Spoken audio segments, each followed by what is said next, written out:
Hi, this is Jaime Lammers. I'm a gender specialist and therapist and a transgender individual, and I wanted to make a video for my transgender and gender diverse peers for when they're having kind of a rough day that they can watch it and feel some affirmation. Now remember, this is not a therapy session. This is just a peer talking to a peer, just giving a little pick me up kind of thing. If you are having repeated and continual problems or major problems, please seek out therapy right away with a gender specialist or gender therapist. Um, I know it's a little hard sometimes to find someone who understands and experience, but please do some searching and find someone who is affirming for you, because it's important to have those longer term supports. So let's get started. If you wouldn't mind, I will talk to you about yourself and feeling good about yourself, I guess. Feeling good about ourselves is hard. It's hard because life in a Euro American culture, or a culture that has similar qualities, will often want to hand you their problems. They like pushing problems away from themselves, piling them up on those who are too weak in terms of population and numbers and influence to actually fight back effectively. So it's kind of like, in a way, sweeping the leaves or the snow onto your neighbor's lawn, because you don't want the bother of begging or picking it up, and you don't want to trouble yourself to deal with a true problem in a correct manner. This is a problem that happens often, and we call it microaggressions. Microaggressions, or macroaggressions, actually, if it's very deliberate. But quite often, people tend to microaggress against us, which makes it even harder. A macroaggression, at least, some aggression that is very deliberate, overt, and big, is something that's easier to deal with because it's so visible and noticeable by people who are not gender diverse. But a microaggression is something that has some hidden qualities to it that are very demeaning, demoralizing, and painful. And so people will act like there's nothing wrong when they do it, even if you point it out, which is a really bad catch 22, because you feel bad if they say it. They say something demeaning, demoralizing, something inappropriate, something that makes you feel invalidated, less yourself, less comfortable with who you actually are. You should be. The perfect society would be that you feel comfortable in society and in your body. Because why should society tell you what to make yourself comfortable, what you should be? Society should just say, oh, that's you. Okay, that's good. I like that. That's kind of neat. But instead they go, hmm, no, that's wrong. And that's the thing about it that makes us feel so bad. That's the microaggressions. But remember that those are other people's problems, other people's faults. Other people are making these issues for us. That we are getting the burdens that they have, the misconceptions and the mental illnesses and the issues that they have, and they're piling it onto us. And we feel after a while like we deserve this because it happens so often. It happens so often because they don't realize the illness that they have.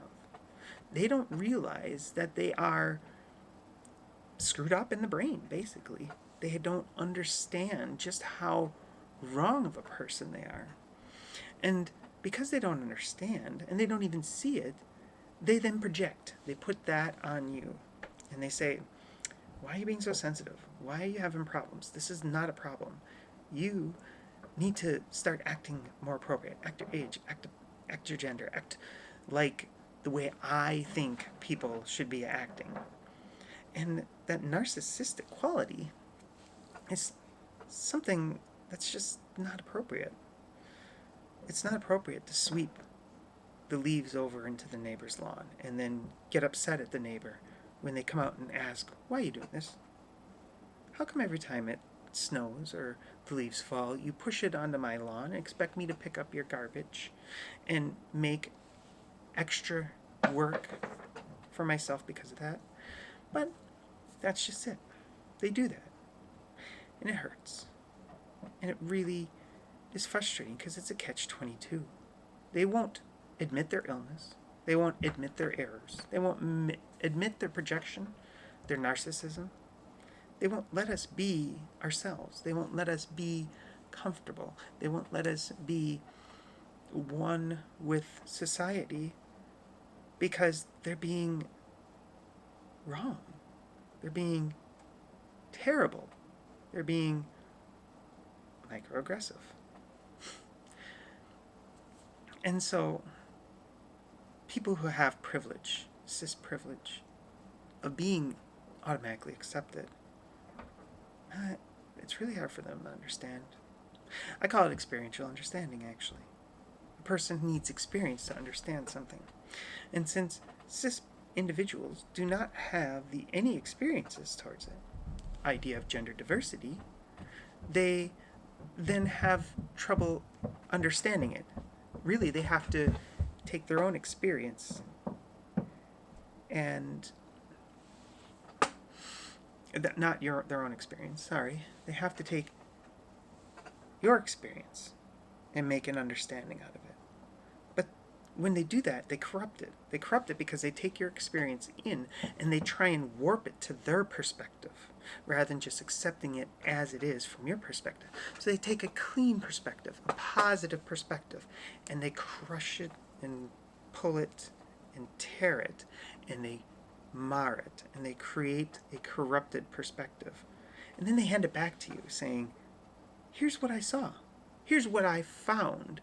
Can you believe how wrong this is?